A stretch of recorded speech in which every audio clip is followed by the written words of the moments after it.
In today's video, I'm going to teach you how to create a store in Big Cartel. If you're ready to start selling online, this quick guide will walk you through the process. First, open your browser and go to the Big Cartel website. Click Get Started and create an account using your email address, password, and store name.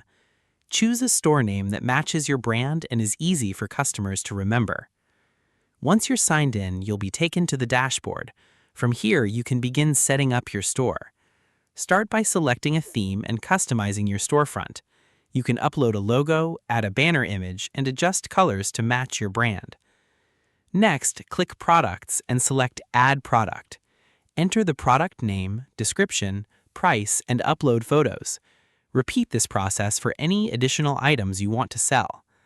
Finally, open Settings to configure payment and shipping options. Once everything looks good, preview your store and publish it. And that's it. You've successfully created a store in Big Cartel and you're ready to start selling online. Thanks for watching, and I'll see you in the next tutorial.